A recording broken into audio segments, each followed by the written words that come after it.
Dios les bendiga a todos.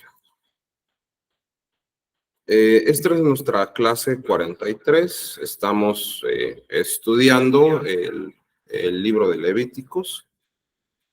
Un libro bastante profundo cuando nosotros prestamos la atención adecuada a su contenido, y como bien se podrán dar cuenta, el año jubilar es bastante complejo de analizarlo.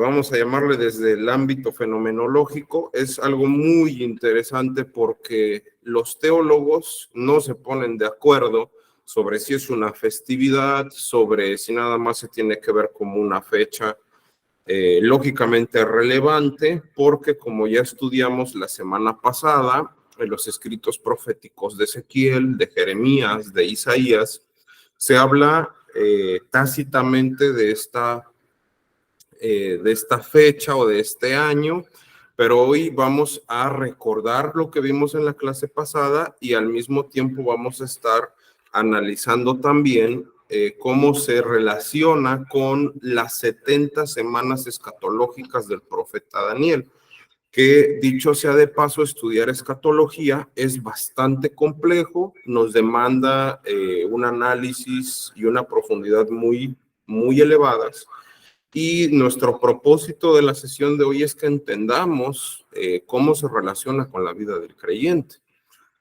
No solamente quedarnos en lo teórico, sino entender cómo es que esto se relaciona con nosotros. Entonces, espero que sea de bendición para ustedes esta sesión y vamos a comenzar con nuestra agenda. Vamos a ver la triple conexión que existe entre el año jubilar, los escritos proféticos que ya analizamos. Lógicamente, aquí solamente voy a partir del profeta Jeremías, y esta conexión que también existe con las 70 semanas escatológicas del profeta Daniel.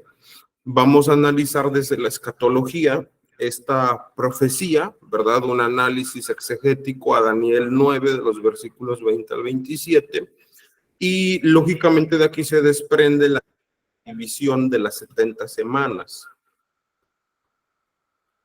Vamos a ver las primeras 7 semanas, después las 62 semanas y la última semana que no ha comenzado, y vamos a estar analizando el por qué desde una perspectiva de análisis histórico-crítica, y después vamos a hacer un análisis teológico. Y vamos a estar analizando también la semana número 70 a la luz de Apocalipsis desde los capítulos 6 al 19. Reitero, hay mucho material que vamos a estar viendo.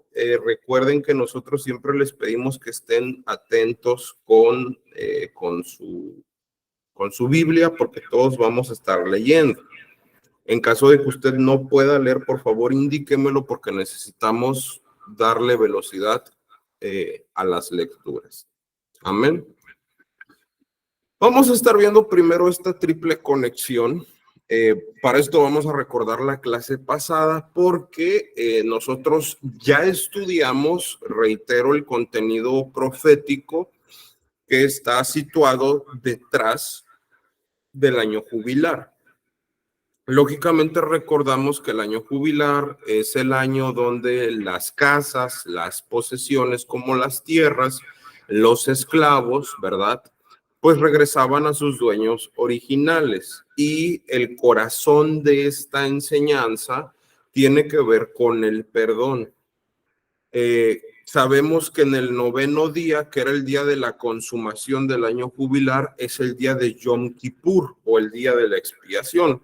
Entonces yo no puedo, como el Señor Jesucristo bien nos indica, ¿verdad? Y es algo que tocamos en la clase anterior, yo no puedo aspirar al perdón de Dios cuando yo no busco solventar las deudas que los demás tienen conmigo. Yo no puedo pedir el perdón del Señor cuando yo no perdono a los demás. Ese sería el corazón del año jubilar, y a partir de eso vemos que hay una relación muy compleja con los escritos proféticos, y se vuelve más compleja cuando analizamos el libro de Daniel. Ejemplo, Cuando nosotros partimos, ¿verdad? De los escritos de Jeremías, nos vamos a dar cuenta que al pasar los años, el profeta Daniel se pone a estudiar el libro del profeta Jeremías. Vamos a estarlo viendo en Daniel 9, de los versículos 1 al 2. Aquí vamos a empezar a delegar lecturas. No sé si nuestra hermana Andrea Solés nos puede apoyar, por favor, con Daniel 9, 1 al 2, por favor. Sí, hermano. Ok, dice así. En el año primero de Darío, hijo de Asuero, descendiente de los Medos, que fue constituido rey sobre el reino de los caldeos, en el año primero de su reinado, yo, Daniel, pude entender en los libros el número de los años en que, por palabra del Señor, que fue revelada al profeta Jeremías, debían cumplirse las desolaciones de Jerusalén, 70 años. Amén. Ok, vemos que el profeta Daniel está estudiando al profeta Jeremías y nos vamos a estar dando cuenta que empieza a analizar dos porciones, lógicamente, que sería Jeremías 29, de los versículos 1 al 23, y también analiza Jeremías 25, de los versículos 11 al 12. Necesito que recordemos mucho estas citas porque de ahí es que se desprende, reitero, el corazón de todo lo que nosotros vamos a estar viendo. Lo vuelvo a repetir, nosotros necesitamos entender que el año jubilar tiene que ver con el perdón. Si yo aspiro al perdón de Dios, si yo aspiro a llegar al Yom Kippur espiritual, yo necesito perdonar a los demás. Yo no puedo acceder al perdón de Dios si yo no aprendo a perdonar a los demás. Y es una enseñanza muy básica que Jesús nos brinda en los evangelios, pero aquí lo vemos mucho más elaborado en esta triple conexión. Entonces, hay que recordar precisamente que el pecado por el cual el pueblo llega a ser, vamos a llamar, esclavo de Babilonia, es precisamente que violan las leyes estipuladas para el año de jubileo. ¿Sí? El pueblo aspiraba, ¿verdad?, al favor de Dios, ¿no? De hecho, incluso el profeta Isaías empieza a profetizar acerca de esto, que el pueblo busca, mediante los ayunos, agradar a Dios, pero el Señor no se agrada de ellos porque no viven el ayuno como lo debiesen de practicar. Y aquí hace una referencia también al año jubilar, porque habla de desatar los yugos de iniquidad, o sea, de liberar a los esclavos, y hace otras referencias por ahí. Entonces, hay que entender cómo se relaciona todo esto, ¿no? Ahora, si nosotros analizamos ya de lleno la profecía de las 70 semanas, vamos a darnos cuenta que según Daniel, de los versículos 20 al 22 del capítulo 9, describe cómo recibe el profeta pues este mensaje directamente pues de parte de Dios. Aquí vamos a estarle dando lectura, por favor, hermano César. Vamos a leer nuevamente Daniel de los versículos 20 al 22. Igual si no le dejan. Ok. Daniel 9 de los versículos 20 al 22. Vamos a volver a darle lectura y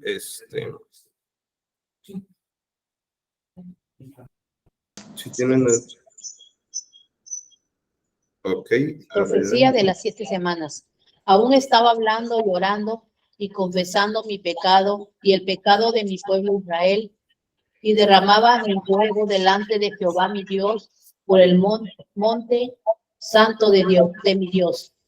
Aún estaba hablando en oración cuando el varón Gabriel, a quien había visto en la visión al principio, volando con presteza, vino a mí como a la hora del sacrificio de la tarde, y me hizo entender y habló conmigo diciendo: Daniel, ahora has salido para darte sabiduría y entendimiento.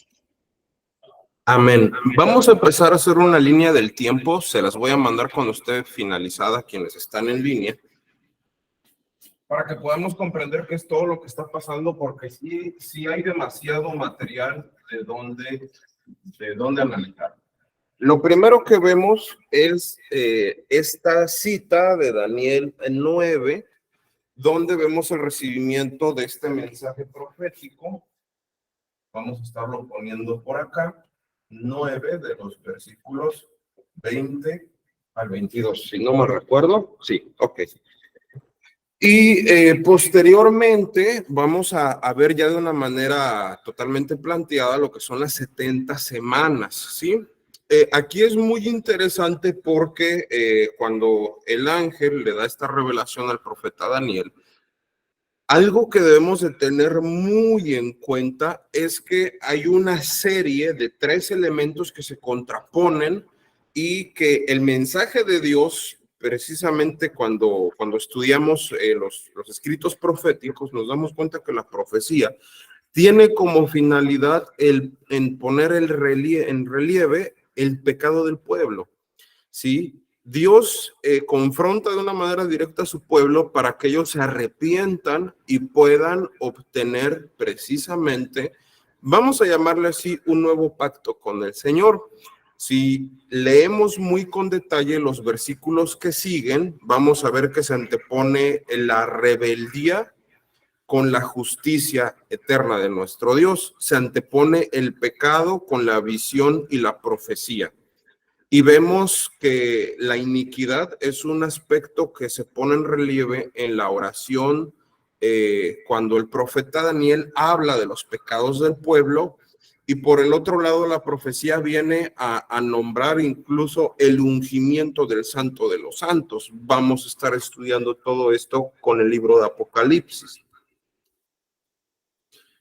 Ahora vamos a empezar con el primer periodo. Vamos a estar poco a poco realizando esta cuestión de las 70 semanas. ¿Sí? Las 70 semanas se dividen en 3 periodos particulares.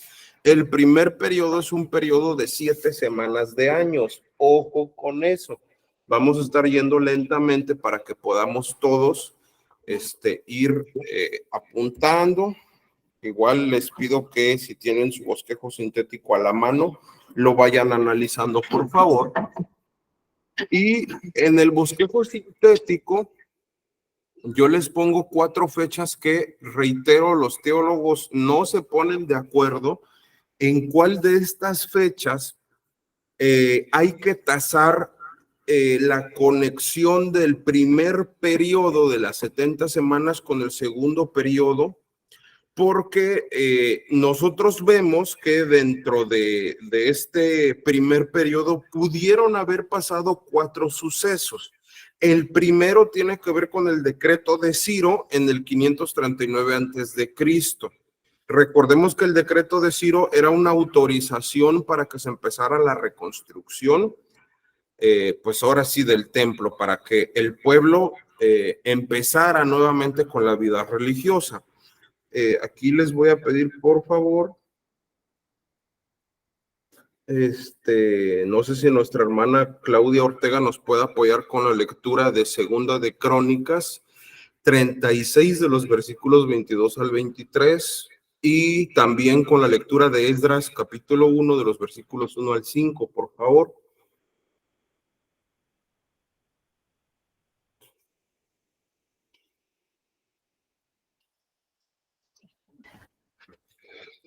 Hola, 36 del 22 al 23. Perdón, somos nuevos. El decreto de Ciro. Mas al primer año de Ciro, rey de los persas, para que se cumpliese la palabra de Jehová por boca de Jeremías, Jehová despertó el espíritu de Ciro, rey de los persas, el cual hizo pregonar de palabra y también por escrito por todo su reino, diciendo: Así dice Ciro, rey de los persas: Jehová, el Dios de los cielos, me ha dado todos los reinos de la tierra, y él me ha mandado que le edifique casa en Jerusalén, que está en Judá. Quien haya entre vosotros de todo su pueblo, sea Jehová su Dios con él y suba. Amén. Amén. Y Esdras, espérenme para buscarlo. O si alguien me puede ayudar por ahí. Esdras.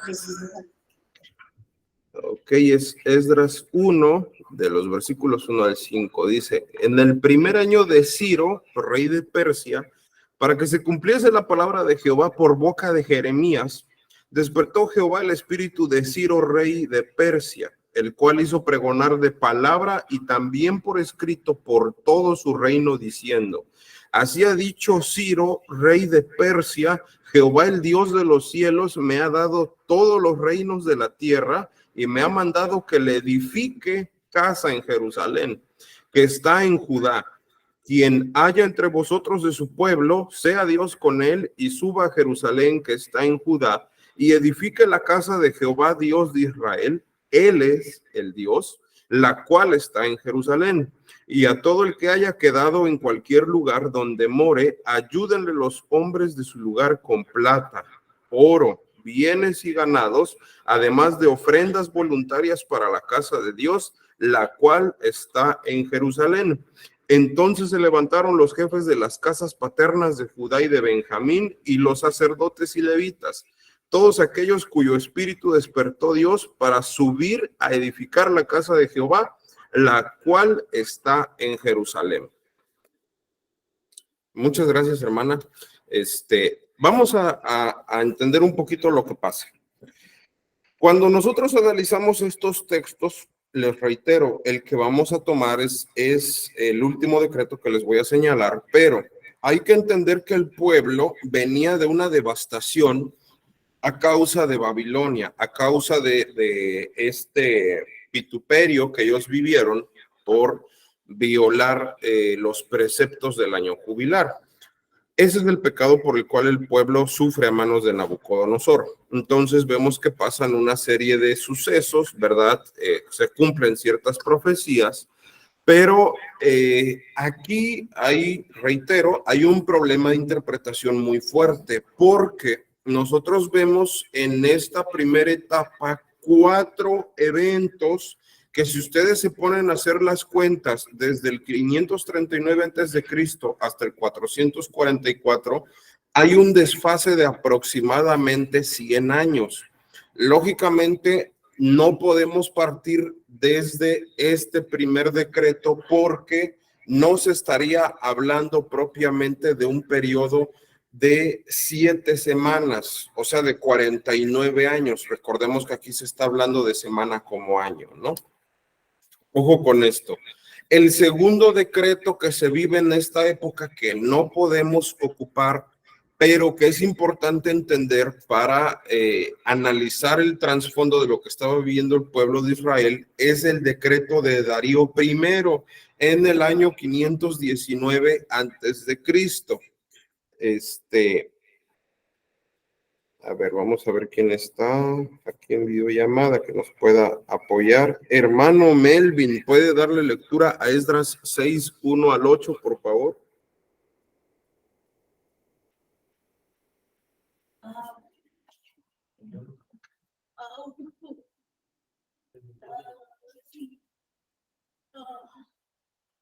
Si no puede nuestro hermano Melvin, si nuestro hermano Francisco nos puede apoyar, por favor, con la lectura de Esdras 6, 1 al 8.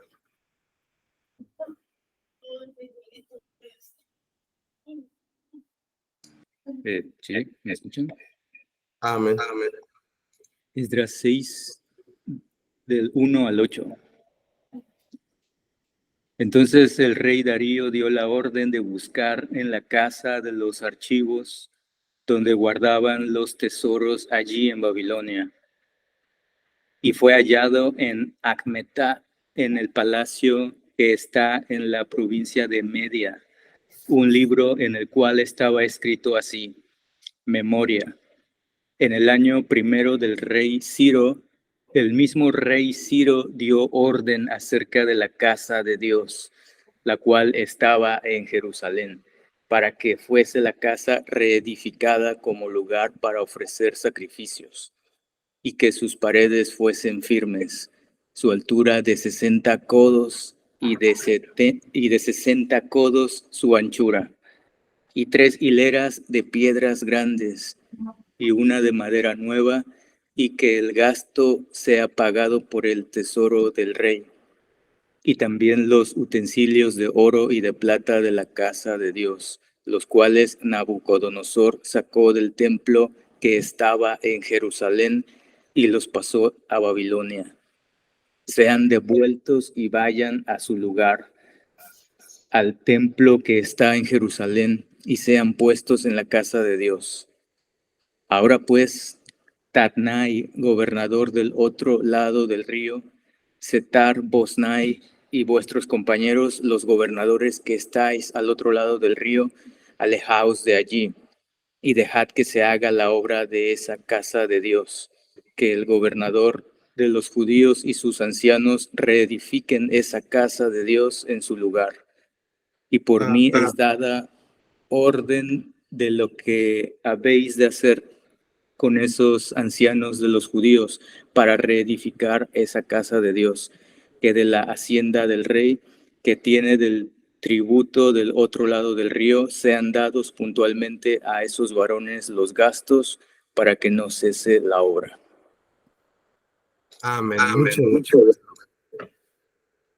Vean qué interesante es ir reconstruyendo el trasfondo histórico de lo que estaba pasando con el pueblo. Miren, en este decreto tampoco nos podemos basar, pero es muy interesante porque vemos que Ciro plantea precisamente la autorización, pero ya Darío encuentra este escrito donde incluso se destinaban los fondos del rey para esto.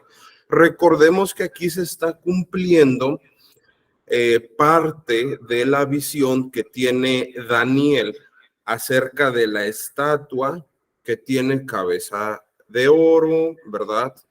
El pecho y los brazos, si no me recuerdo, son de plata, y bueno, así se va sucesivamente.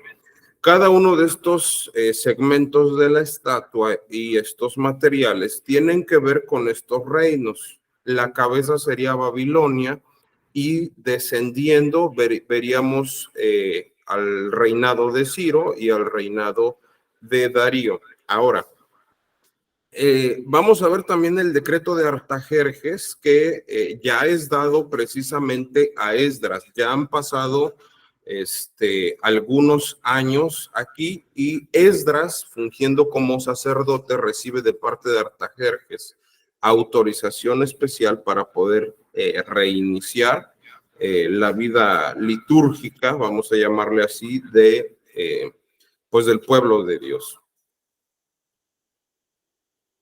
Hermana Mariluz, ¿nos podrá apoyar con la lectura de Esdras 7, 11 al 26, por favor? Amén, hermano. ¿Cómo está? Bien, hermana, gracias a Dios. Dice, esta es la copia de la carta que dio el rey Artajerjes al sacerdote Esdras, escriba versado en los mandamientos de Jehová y en sus estatutos a Israel. Artajerjes, rey de reyes, a Esdras, sacerdote y escriba, erudito en la ley del Dios del cielo. Paz. Por mí es dada orden de que todo aquel que en el reino del pueblo de Israel y de sus sacerdotes y levitas que quiera ir contigo a Jerusalén, vaya, porque de parte del rey y de sus 7 consejeros eres enviado a visitar a Judea y a Jerusalén, conforme a la ley de tu Dios que está en tu mano, y a llevar la plata y el oro que el rey y sus consejeros voluntariamente ofrecen al Dios de Israel, cuya morada está en Jerusalén. Y toda la plata y el oro que hayes en toda la provincia de Babilonia, con las ofrendas voluntarias del pueblo y de los sacerdotes que voluntariamente ofrecieren para la casa de su Dios, la cual está en Jerusalén. Comprarás, pues, diligentemente con este dinero becerros, carneros y corderos con sus ofrendas y sus libaciones, y las ofrecerás sobre el altar de la casa de vuestro Dios, la cual está en Jerusalén. y lo que a ti y a tus hermanos os parezca hacer de la otra plata y oro, hacedlo conforme a la voluntad de vuestro Dios. Los utensilios que te son entregados para el servicio de la casa de tu Dios, los restituirás delante de Dios en Jerusalén. Y todo lo que se requiere para la casa de tu Dios, que te sea necesario dar, lo darás de la casa de los tesoros del rey. Y por mí, Artajerjes, rey, está dada orden a todos los tesoreros que están al otro lado del río, que todo lo que os pida el sacerdote Esdras, escriba de la ley del Dios del cielo, se lo conceda prontamente. Hasta 100 talentos de plata, 100 coros de trigo, 100 batos de vino y 100 batos de aceite y sal sin medida. Todo lo que es mandado por el Dios del cielo, sea hecho prontamente para la casa del Dios del cielo, pues, ¿por qué habría de ser su ira contra el rey y de sus hijos? Y a vosotros os hacemos saber que a todos los sacerdotes y levitas, cantores, porteros, sirvientes del templo y ministros de la casa de Dios, ninguno podrá imponerles tributo, contribución ni renta.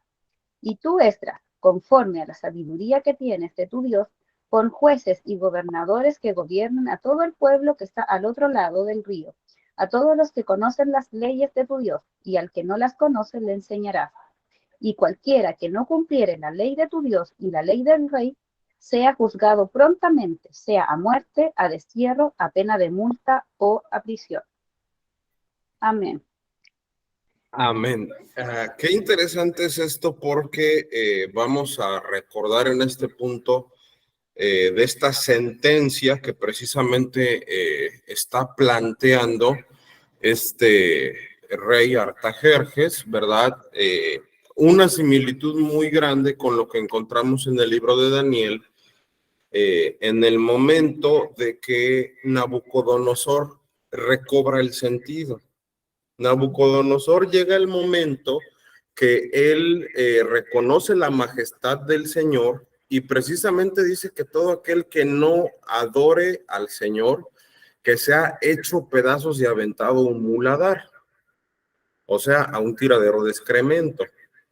Entonces, sí vemos demasiadas similitudes aquí. Si nos empezamos a dar cuenta, se va cerrando el caminito para poder empezar a hilar el contenido del profeta Daniel con los demás escritos proféticos, pero también con estos elementos históricos que debemos de conocer para poder interpretar de manera adecuada la profecía. Ahora, el elemento o el decreto que vamos a tomar como el elemento central que va a hilar con la segunda sección de las 70 semanas de Daniel es precisamente el decreto de Artajerjes que le da a Nehemías en el año 444 a.C. Lo vemos precisamente en el libro de Nehemías, capítulo 2, de los versículos 1 al 8. Nehemías 2, de los versículos 1 al 8.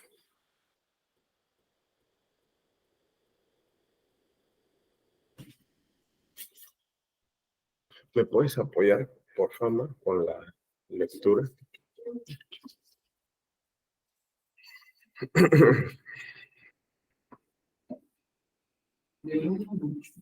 Sí.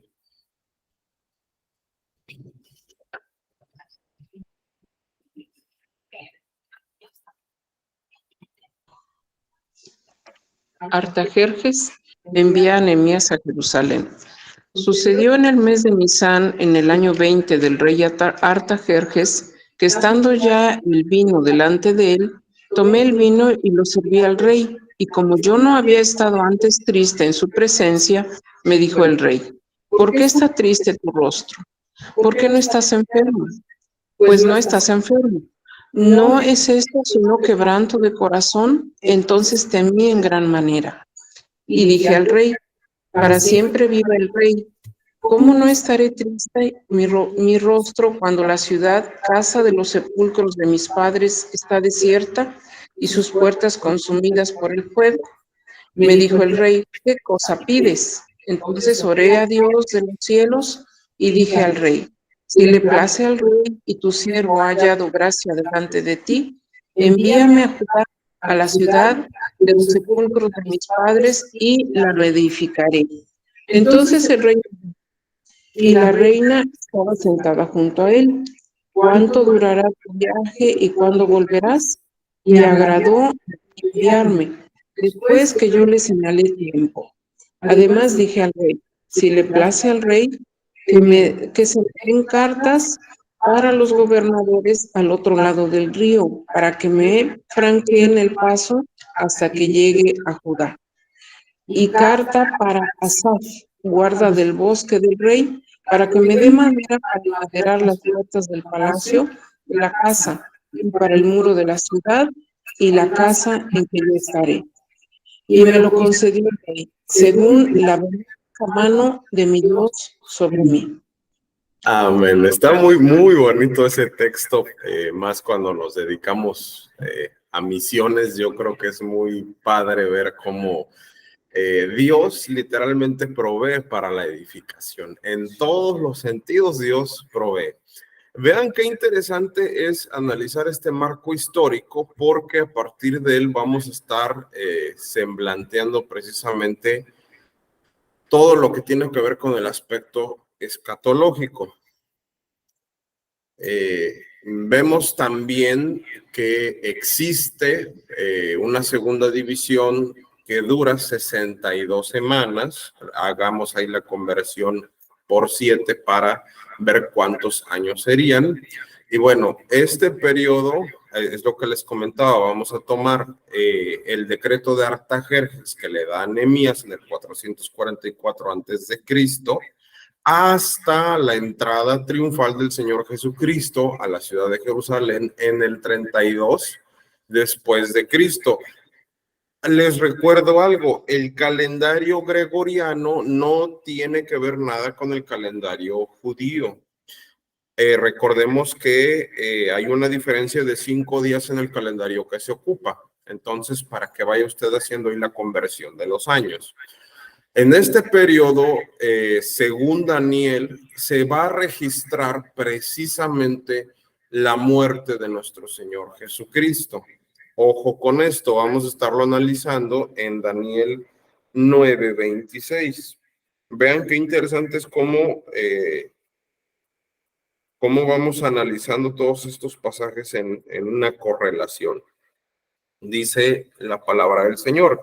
Y después de las 62 semanas se quitará la vida al Mesías, mas no por sí, y el pueblo de un príncipe que ha de venir destruirá la ciudad y el santuario, y su fin será con inundación, y hasta el fin de la guerra durarán las devastaciones. Ojo con esto, porque la segunda sección del versículo también la vamos a interpretar. Y es precisamente, aquí les quiero recordar un poquito la historia, porque Jesús bien parece que da una profecía en los evangelios, donde dice que donde estén las águilas, ¿verdad? Que ahí se iba a dar este desastre. Entonces, nosotros recordemos por la historia universal que el escudo de los soldados romanos tenían precisamente un águila. Y vemos que precisamente el general Tito en el año 70 después de Cristo inicia con la destrucción, pues lógicamente del imperio, ¿verdad? Pues a cargo de los romanos, ¿no? Entonces son datos que debemos de tener muy claros. Y aquí empezamos con lo verdaderamente complicado. Quiero empezar por aclararles que la semana 70, la última de las semanas, para empezar, no tiene por qué ser consecutiva a la semana 69. ¿Por qué? Porque si nosotros nos damos cuenta, desde la muerte de nuestro Señor Jesucristo para acá han pasado más de 2000 años. 2000 años donde si empezáramos a sacar cuentas, lógicamente, esta semana número 70, si lo viéramos desde lo cronológico, ya debiese de haberse cumplido. ¿Por qué decimos que no se ha cumplido? como la doctrina que niega la época del milenio. Bueno, porque ahorita vamos a estar analizando que el libro de Apocalipsis, que el libro de Daniel, que los evangelios y que los escritos proféticos dan una serie de sucesos que son vitales para poder verificar el cumplimiento de esta semana, ¿sí? Entonces, vamos a estarlo analizando con mucho detalle, pero vamos a estar viendo también que la semana número 70 está dividida en dos secciones. Vuelvo a ocupar el pizarrón y les voy a mandar al final la imagen de cómo quedó todo. Vamos a estar viendo que la semana número 70, reitero el dato, la semana número 70 está dividida en dos secciones.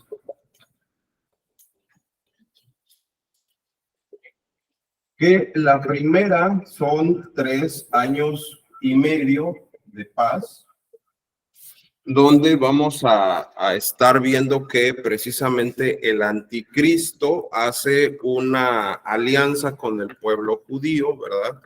Pero a los 3 años y medio exactamente va a empezar el quebrantamiento de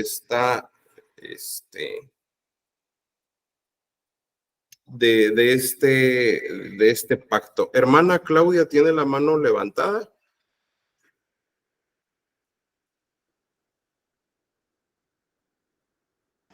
Hola, sí, es que teníamos una pregunta respecto al águila del escudo. Ok, Quizás adelante. Sí, es como una pregunta súper... Hola, Daniel. mi marido Andrés. Andrés. Es que siempre me ha llamado la atención el símbolo del águila. Y quería preguntarte a ti para que me llama demasiado la atención siempre el águila en Roma o en... Eso quiero saber. ¿Cuál es el simbolismo? El simbolismo verdadero. Ok, todo va a depender de la cultura, porque por ejemplo para la cultura hebrea, el águila tiene que ver mucho con el hecho del amor y de los cuidados.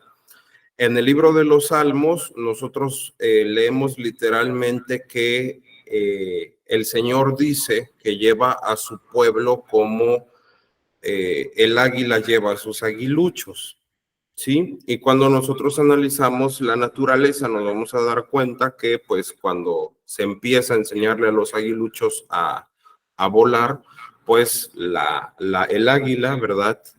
Tiende mucho a estar debajo de ellos por si se llegan a caer, pues que ellos no mueran en la caída, ¿no? En el Imperio Romano, y esto lo vamos a estar viendo en la cultura aria, porque también lo vemos ya en nuestros años, ¿verdad? Recordemos a Hitler, tiene mucho que ver más con el poder y con la imposición. En psicología, nosotros analizamos los símbolos en base a la cultura y la hermenéutica no lo hace diferente. Bien pareciese que la psicología, lógicamente la rama hermenéutica de la psicología se basa de la hermenéutica teológica, de donde, como bien sabemos, la Biblia es escrita en un contexto de culturas semíticas, de culturas donde pues prevalece el monoteísmo. Sí se habla del politeísmo, pero está inmersa en la cultura judía, está inmersa en una cultura que, si bien se habla de Mesopotamia, si bien se habla de estas regiones muy hermosas del Tigris, del Éufrates, de Egipto, de Panfilia, de Cilicia y de todas estas ciudades maravillosas y de la cultura helénica, pues se da un énfasis especial en la cultura hebrea. No sé si quedó respondida la pregunta. Sí, Daniel, muchas gracias, perfecto. Amén, qué bendición. Ok, vamos a estar resemblanteando este punto. Como les decía, tenemos la semana número 70 dividida en dos secciones, que son la primera sección, 3 años y medio de paz. Pasamos este tiempo, ¿verdad? Lógicamente ya esto ya es escatológico. Y posteriormente la segunda sección, que ahí es donde empiezan los problemas para para quienes están bajo el dominio del anticristo, ¿verdad? Son 3 años y medio de calamidad, lo que vamos a estar observando. Entonces, vamos a estar analizando esto desde el libro de Apocalipsis. Primero de manera muy general, le voy a pedir a mi hermana Andrea que lea por favor Apocalipsis 11:12. De ahí, nuestra hermana Claudia Ortega va a leer igual Apocalipsis 12:14 y de ahí nuestro hermano Francisco va a leer Apocalipsis 13:5, por favor.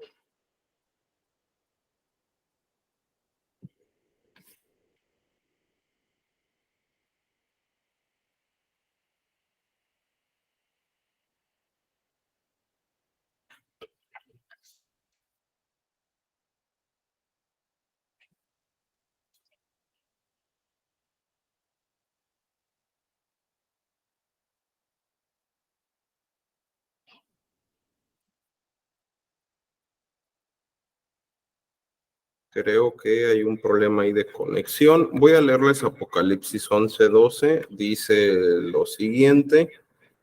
Y oyeron una gran voz del cielo que les decía, subid acá, y subieron al cielo en la nube y sus enemigos lo vieron.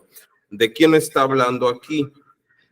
Aquí se está hablando literalmente de 2 profetas que van a ser ocupados por el Señor para traer sentencias a la tierra.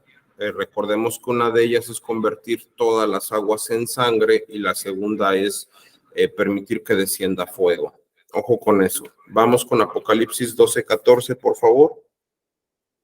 Okay.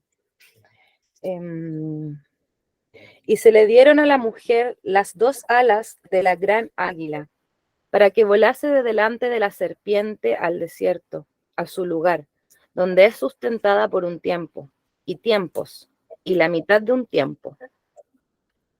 Ok, versículo, si lo interpretamos desde la postura alegórica, nos vamos a dar cuenta que su contexto bien nos permite llegar a alegorizar que este pasaje tiene que ver con el nacimiento de Jesús. Y recordemos que los mismos evangelios nos hablan de que la venida del Señor para muchos está declinada hacia el juicio o tiene que ver con el juicio, ¿no? Jesús mismo decía que si no se pudiesen ver los pecados, pues entonces no es uno moralmente, lógicamente, ontológicamente consciente y por lo tanto culpable. Pero la venida del Señor Jesucristo a todos nos impone la ley de Dios y nos hace culpables, lógicamente, de este pecado. Y aquí vemos que se está ratificando en el libro de Apocalipsis. Apocalipsis 13:5, por favor.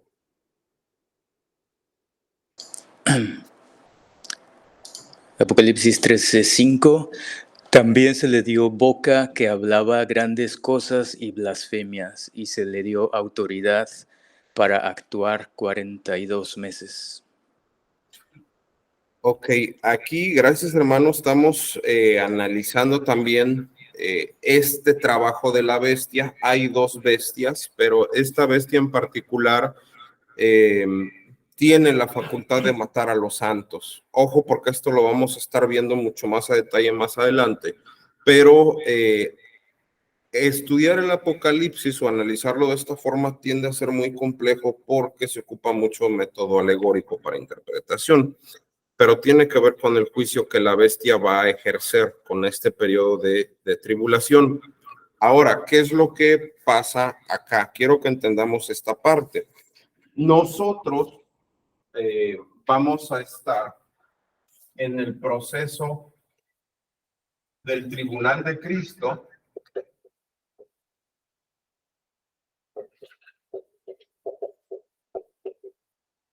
Y vamos a estar viendo el hospicio de las bodas del Cordero.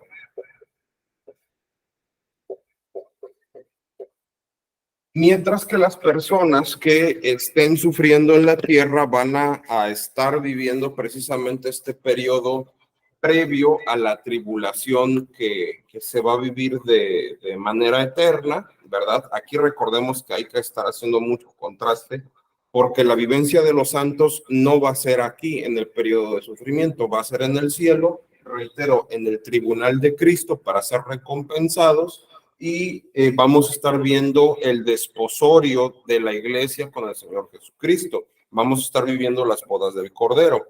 Ahora, mientras que las personas que están en la tierra van a estar sufriendo precisamente estos 3 años y medio, ¿verdad? Lo vamos a pasar para acá, 3 años y medio de calamidad. Y vamos a estar analizando que van a estar viviendo la etapa previa a la batalla de Armagedón.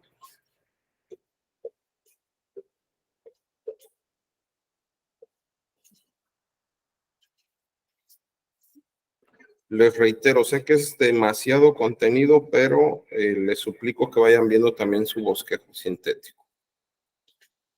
Ok.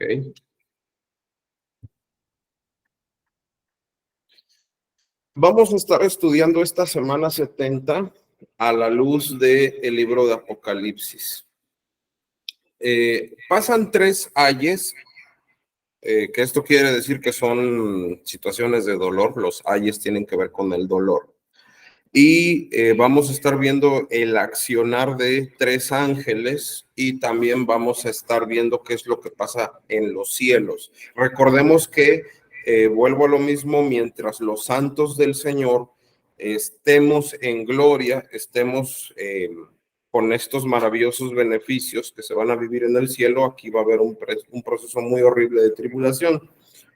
Cuando nosotros vemos esta primer sección de los 3 ayes en Apocalipsis 9, 1 al 12, nosotros vamos a ver que, si no mal recuerdo, el 5º ángel toca la trompeta y surgen criaturas con características humanoides, pero también animales que empiezan a destruir a los seres humanos. Pero aquí es muy interesante porque la muerte no puede, pues valga la redundancia, quitarle la vida a quienes sufren a manos de estos seres. No les quiero llamar mitológicos porque va a ser algo que va a pasar, pero bien su figura es algo con lo que no estamos muy relacionados, ¿no? Vamos a estar analizando precisamente este pasaje, Apocalipsis 9, de los versículos 1 al 12, por favor. ¿Tiene levantada la mano, hermana Claudia? Daniel, que quería preguntar, eso de, por ejemplo, cuando estas potestades van a venir a atormentar a los seres humanos, pero no los van a matar. Y eso es como, la pregunta es, ¿por qué no eliminarán su vida? Que no tienen esa potestad. Ok, Solamente... se infiere que no se les va a poder quitar la vida porque se prolonga el sufrimiento. Ya. Entonces, bueno, es muy interesante porque estos versículos nos hablan de estas criaturas con características que en la simbología realmente son muy repugnantes. Por ejemplo, habla de un concepto híbrido en composiciones humanas en el rostro, habla de cierta composición del caballo, cierta similitud también con el escorpión, y se me fue ahorita el nombre de este animalito que se come en la cosecha, pero también se me fue ahorita ándele, de la langosta.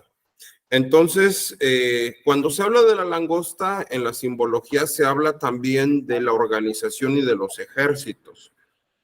Vamos a estar estudiando estos pasajes para que nos quede bien claro. Hágame favor de leerlos, por favor, hermano. Apocalipsis 9, de los versículos 1 al 12, por favor.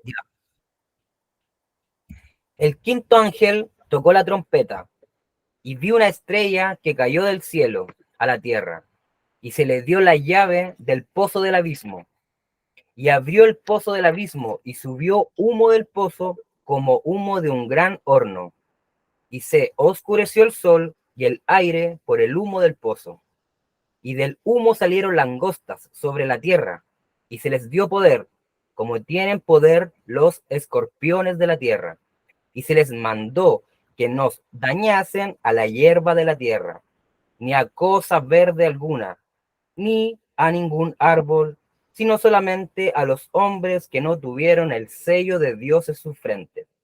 Y les fue dado, no que los matasen, sino que los atormentasen 5 meses, y su tormento era como tormento de escorpión, cuando hiere al hombre.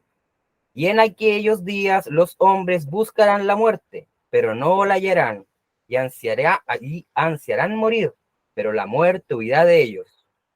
El aspecto de las langostas era semejante a caballos preparados para la guerra.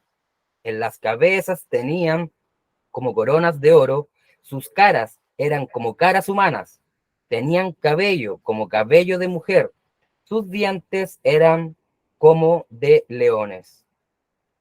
Tenían corazas como corazas de hierro, el ruido de sus alas era como el estruendo de muchos carros, de caballos corriendo a la batalla. Sí. Tenían colas de escorpiones y también aguijones, y en sus colas tenían poder para dañar a los hombres durante 5 meses. Y tienen por rey sobre ellos al ángel del abismo, cuyo nombre en hebreo es Abaddon, y en griego es Apolión. El primer ay pasó, he aquí, vienen aún 2 ayes después de esto. ¿Sí? Amén. Vean que está muy fuerte. Cuando veamos Apocalipsis, les voy a explicar más a detalle todo esto, pero hay una serie de trompetas que se tocan, hay una serie de ayes, que es lo que estamos estudiando, y hay 7 sellos que Jesús rompe de un libro que tiene maldiciones sobre la tierra. Entonces está muy fuerte todo esto. O sea, lo que vamos a empezar a estudiar a partir de estos versículos tiene que ver con el juicio. Quiero que entendamos algo. El pueblo de Dios sufre bajo las manos de Nabucodonosor, pero ahora la humanidad va a sufrir bajo las manos de las potestades preparadas para esto.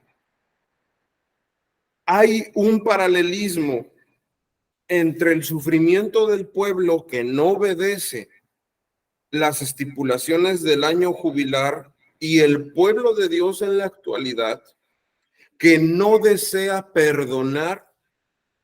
Precisamente esta falta de perdón nace de una falta de amor.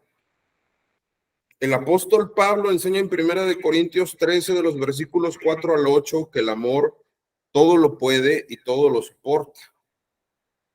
Que el amor no guarda rencor, no se envanece. Jesús también explicó que a causa del pecado el amor de muchos se enfriaría. Hay que entender esta conexión que existe, porque el Nuevo Testamento me enseña que la persona que carece del fruto del Espíritu y lógicamente del amor y por ende del perdón, es una persona que no puede estar dentro de los beneficios que nos da la muerte de Jesucristo. Y quien no está bajo la cobertura de Dios, está bajo el juicio de Dios. No hay puntos medios. Por eso es que nosotros vemos que la humanidad, ojo, porque aquí se va a ocupar mucho la frase que no se arrepintieron de sus maldades. Lo vamos a ver también en el sexto ángel que toca la trompeta, que es el segundo ay, el segundo de los ayes, ¿verdad? Muchas gracias por la lectura, hermano. Hermana Mariluz, ¿me podrá apoyar con la lectura de Apocalipsis 9 de los versículos 13 al 20, por favor?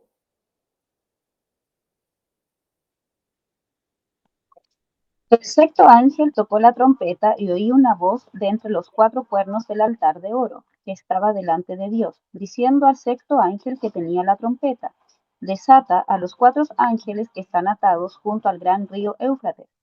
Y fueron desatados los 4 ángeles que estaban preparados para la hora, día, mes y año, a fin de matar a la tercera parte de los hombres, y el número de los ejércitos de los jinetes era 200 millones, y yo oí su número. Así vi en visión los caballos y a sus jinetes, los cuales tenían corazas de fuego, de zafiro, de azufre, y las cabezas de los caballos eran como cabezas de leones, y de su boca salían fuego, humo y azufre. Me voy a llevar. Por estas 3 plagas fue muerta la tercera parte de los hombres, por el fuego, el humo y el azufre que salían de su boca. Pues el poder de los caballos estaba en su boca y en sus colas, porque sus colas, semejantes a serpientes, tenían cabezas, y con ellas dañaban. Y los otros hombres que no fueron muertos con estas plagas, ni aun así se arrepintieron de las obras de sus manos, ni dejaron de adorar a los demonios y a las imágenes de oro, de plata, de bronce, de piedra y de madera, las cuales no pueden ver, ni oír, ni andar, y no se arrepintieron de sus homicidios, ni de sus hechicerías, ni de su fornicación, ni de sus hurtos. Amén. Amén. Vean qué interesante es esto. Si nosotros recordamos el año jubilar, que es de donde estamos partiendo para hacer este análisis, nos vamos a acordar de lo que acabo de decir referente al amor y referente al perdón, pero más concisamente recordemos que el año jubilar tiene que ver con esta falta de arrepentimiento general. Sí, por ejemplo, una de las alusiones que se hace en el año jubilar es el obtener una permanencia en las tierras que se posee. Vemos que precisamente Juan en Apocalipsis, capítulo 11, de los versículos 1 al 2, mide, ¿verdad?, dónde se iba a situar el templo de Dios. Entonces, es muy curioso ver que el Señor no deja nada al aire. Toda la escritura está hilada perfectamente, tiene cohesión perfecta. Pero necesitamos entender que no solamente se está fijando en la ley de Dios en los aspectos, valga la redundancia, legislativos, sino que se está fijando en corregir el corazón del hombre. ¿Sí? Precisamente vemos en el mismo capítulo 11 la muerte y la resurrección de los profetas de Dios, pero nos damos cuenta que las personas que estaban en el mundo, como acaba de leer nuestra hermana Mariluz, no se arrepentían. Desgraciadamente, a pesar de todos los sufrimientos, a pesar, como lo vamos a ver cuando lleguemos a Apocalipsis, de las 7 plagas que se desatan por parte de ángeles, de los 7 sellos que son abiertos, de las trompetas y de los ayes, la raza humana no se arrepiente. ¿Hasta qué punto Dios le está diciendo a su pueblo a través de esto que va a pasar? Recuerda por qué castigué al pueblo judío a través de la mano del rey de Babilonia, a través de Nabucodonosor. Entiende por qué voy a castigar a la humanidad en un futuro. Dios nos está diciendo que te baste la historia y la escatología para cambiar tu vida. Es necesario entender esto, por eso les reitero, no es solamente estudiar la escatología, no es solamente estudiar los conceptos proféticos, es aplicarlos a lo contemporáneo del creyente. Si yo nada más me dedico a aplicar la escatología, perdón, no aplicarla, sino a estudiarla y no a aplicarla en nuestro contexto, va a ser inútil, ¿sí? Volvemos a ver otro ejemplo de esta falta de renovación del corazón de los seres humanos con el tercero de los ayes en Apocalipsis 11, de los versículos 15 al 19, ¿sí? Yo le quiero dar lectura. Apocalipsis 11, de los versículos 15 al 19, dice lo siguiente: el séptimo ángel tocó la trompeta y hubo grandes voces en el cielo que decían: los reinos del mundo han venido a ser de nuestro Señor y de su Cristo, y él reinará por los siglos de los siglos. Y los 24 ancianos que estaban sentados delante de Dios en sus tronos se postraron sobre sus rostros y adoraron a Dios diciendo: te damos gracias, Señor Dios Todopoderoso, el que eres y que eras y que has de venir. Ojo con esta sección antes de seguir leyendo, porque esta parte en particular habla de la naturaleza ontológica de Cristo, de esta naturaleza inmutable como Dios y como Rey soberano. Pero hay que entender algo: si él iba a llegar a la tierra era para juzgar. La primer visitación, le vamos a llamar así, del Señor a la tierra fue para brindarnos el evangelio, para mostrarnos humanamente el amor de Dios, pero la segunda visitación no es para eso. Apocalipsis dice que la ropa del Señor se teñirá de sangre a causa de la destrucción de las naciones, como si fueran vasijas de barro quebradas con una vara de acero. O sea, el Señor no va a venir ahora en un plan, no le quiero decir, no va a venir en falta de amor, porque el amor también tiene que ver con el castigo, como lo dice Hebreos, pero no va a venir en son de misericordia, va a venir en son de juicio. Hay que entender entonces bien esta parte.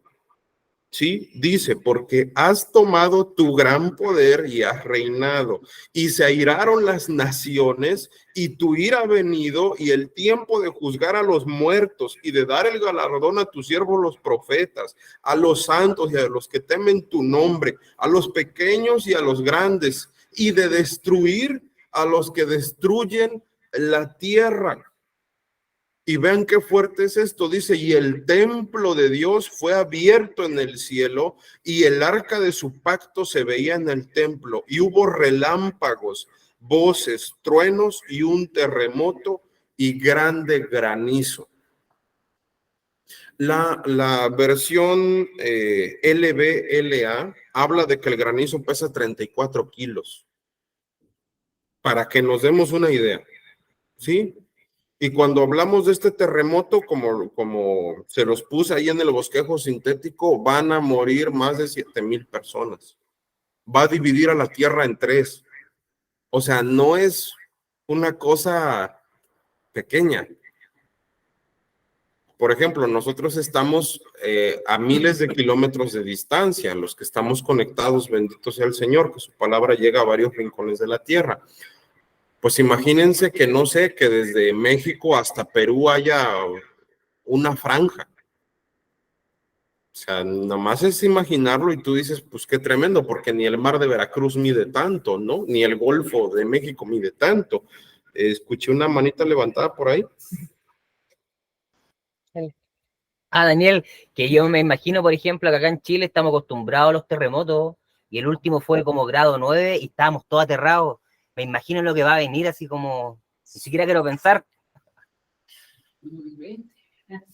Sí, no sé la escala de Richter cómo va a estar, pero imagínense eso, o sea, Dios va a partir la tierra en 3, literal.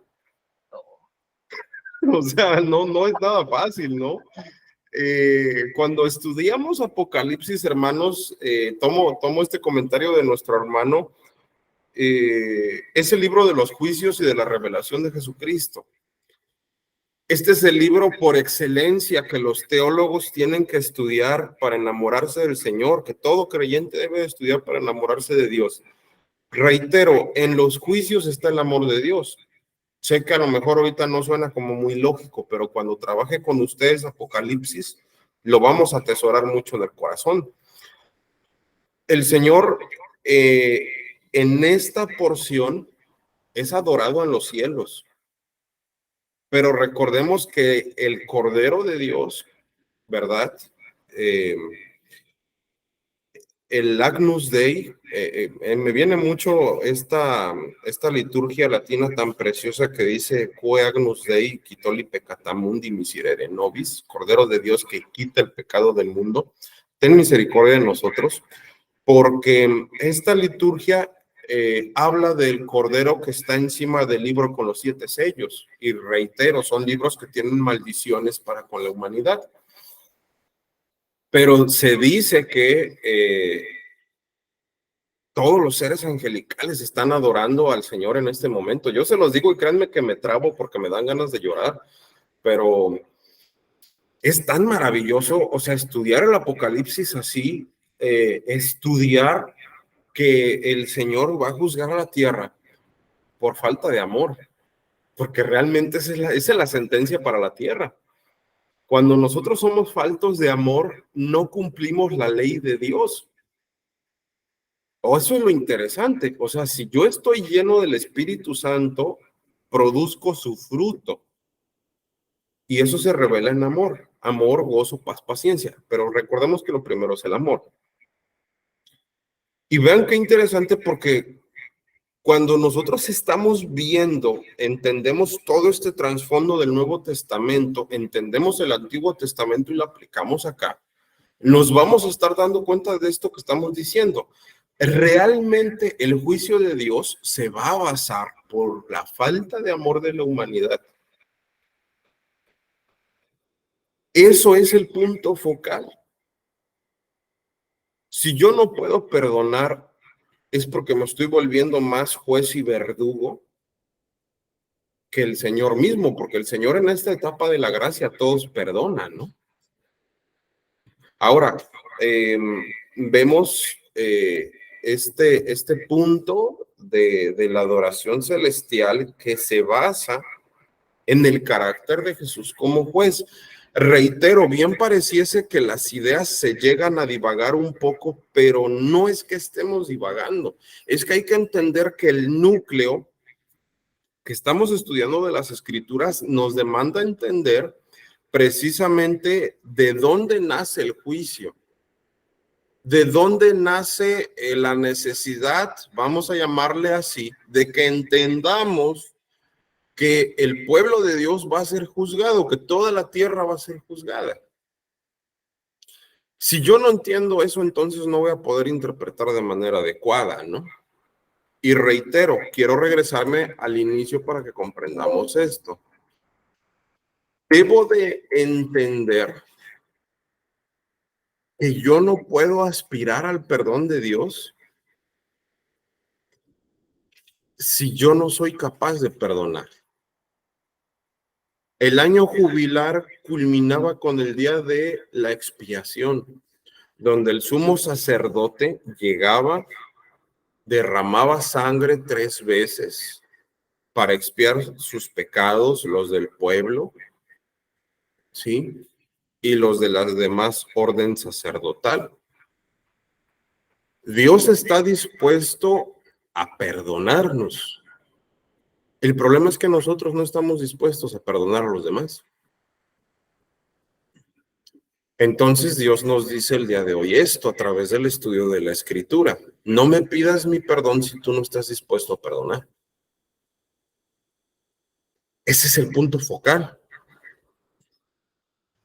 Perdón, pero me acordé de un estudio bíblico que hicimos sobre el Padre Nuestro, donde en esa frase donde dice, perdona nuestras deudas como nosotros perdonamos a nuestros deudores, al final es eso, es el poder reconocer de que jamás vamos a poder aspirar al amor y al perdón si nosotros no venimos a tratar de hacer lo mismo acá y poner ese esfuerzo. Y algo súper bonito que yo siento que la imagen y semejanza de Dios se ve en lo que tú dijiste, Daniel, en perdonar, en tener la capacidad de perdonar. Porque como la imagen, para mí, si tú me preguntas a mí, para mí la mejor imagen y semejanza del Señor es que nosotros podamos perdonar y perdonarnos. Lo que tú estás diciendo, Daniel, es perfecto, me llega al corazón y es lo que yo siento como cristiano. Amén. Amén. Miren, a ver, vamos a detener la grabación. Perdón.